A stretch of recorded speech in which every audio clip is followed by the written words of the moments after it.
Hello foodies, welcome to Kiddos Kitchen. ఈరోజు మన ఛానల్లో వెజిటేబుల్ కోడిగుడ్లు పులుసు ఎలా చేయాలో చూసేద్దాం రండి. ముందుగా ఒక పాత్రని పొయ్యి మీద ఉంచుకొని తగినంత ఆయిల్ అందులో యాడ్ చేసుకోవాలి. ఆయిల్ బాగా మరిగిన తర్వాత 1 టేబుల్ స్పూన్ ఆవాలు, 1 టేబుల్ స్పూన్ జీలకర్ర వేసుకొని కొంచెం ఫ్రై అయిన తర్వాత ముందుగా కట్ చేసి ఉంచుకున్న ఉల్లిపాయ ముక్కలను అందులో యాడ్ చేసుకొని గోల్డెన్ బ్రౌనిష్ కలర్ వచ్చేంత వరకు ఫ్రై చేసుకోవాలి. ఆనియన్స్ తొందరగా ఫ్రై అవ్వాలంటే 1/2 టేబుల్ స్పూన్ సాల్ట్ యాడ్ చేసుకోండి.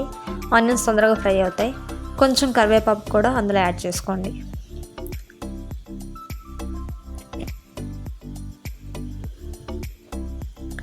ఇలా ఫ్రై అయిన తర్వాత మనం ఆల్రెడీ కడిగి ఉప్పులో వేసుకున్న వంకాయ ముక్కలను, మునక్కాయ ముక్కలను ఆ ఆనియన్స్లో యాడ్ చేసుకోవాలి. ఉప్పులో యాడ్ చేసుకోవడం వల్ల వంకాయలు అనేవి బ్లాక్ కలర్లో కర్న్ కాకుండా ఉంటాయి. కర్న్ అయిపోయాయంటే వంకాయలు ఒకసారిగా చేదుగా మారిపోతాయండి. అందుకే ముందుగా వాటర్లో సాల్ట్ వేసుకొని అందులో వంకాయలను కోసి వేసుకోండి. అప్పుడైతే వంకాయలు వైట్ కలర్లోనే మంచిగా కనిపిస్తాయి. యాడ్ చేసుకున్నాక 1 టేబుల్ స్పూన్ పసుపు వేసుకొని బాగా ఫ్రై చేయండి హై ఫ్లేమ్లో. ఒక 2 నిమిషాల పాటు ఫ్రై అయిన తర్వాత సన్నగా తరిగించుకున్న టమాటా ముక్కలు కూడా అందులో యాడ్ చేసుకోండి.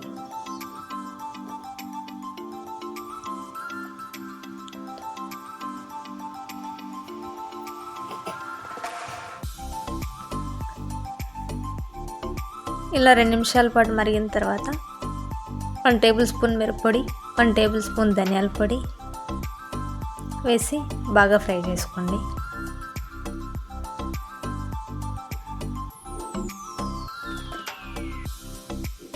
మిరప్పొడి, ధనియాల పొడి ఇప్పుడే యాడ్ చేయడం వల్ల పచ్చి స్మెల్ రాకుండా బాగా ఫ్రై అవుతాయండి. టేస్ట్ కూడా బాగుంటుంది.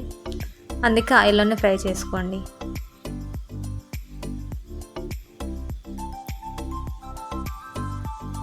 మీకు రుచికి తడిపినంత సాల్ట్ చూసుకొని సాల్ట్ కూడా యాడ్ చేసుకొని ఫ్రై చేసుకోండి. 2 నిమిషాల పాటు మూత పెట్టి మీడియం ఫ్లేమ్లో బాయిల్ చేయండి.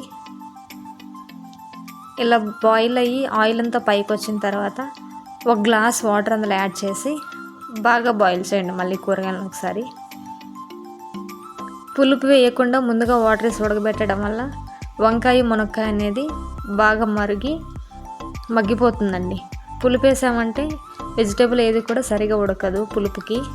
అందుకే ముందు నార్మల్ వాటర్ వేసి ఉడికించుకోవాలి. ఇలా మూత పెట్టి 2 నిమిషాల పాటు హై ఫ్లేమ్లో బాయిల్ చేయండి. బాయిల్ అయిన తర్వాత మనం ఆల్రెడీ చింతపండు నానబెట్టుకొని గుజ్జు తీసుకున్నది సైడ్కి ఉంటుంది కదా, అది అందులో యాడ్ చేసుకోవాలి.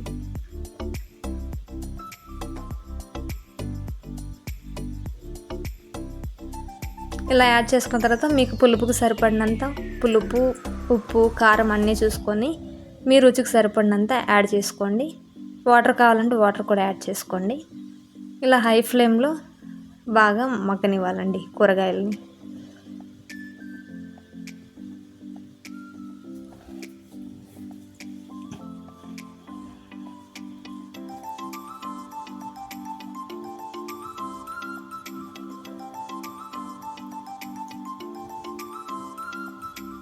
ఒక 5 నిమిషాల పాటు మూత పెట్టి హై ఫ్లేమ్లో బాగా మరిగించండి.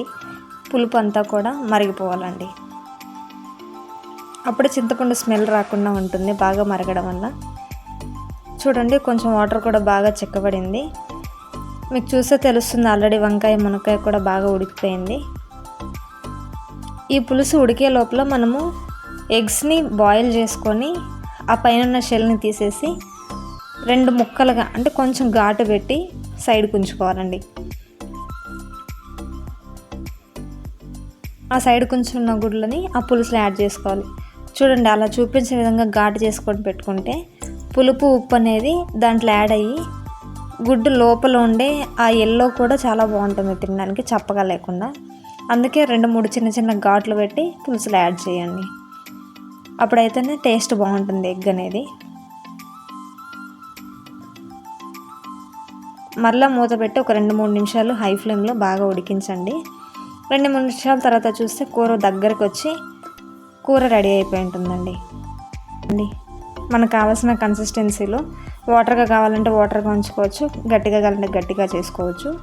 ఇలా రెడీ అయిపోయిన తర్వాత వేడి వేడి రైస్లోకి సర్వ్ చేసుకొని తినేస్తే చాలా టేస్టీగా ఉంటుంది. మీరు కూడా తప్పకుండా ఈ రెసిపీని ట్రై చేయండి, చాలా బాగుంటుంది. బాయిల్ చేసిన ఎగ్ తినని వాళ్ళు కూడా ఖచ్చితంగా ఈ ఎగ్ని తింటారు. మీకు ఈ వీడియో నచ్చినట్లయితే please like, share, comment and subscribe Kiddos Kitchen channel for more videos.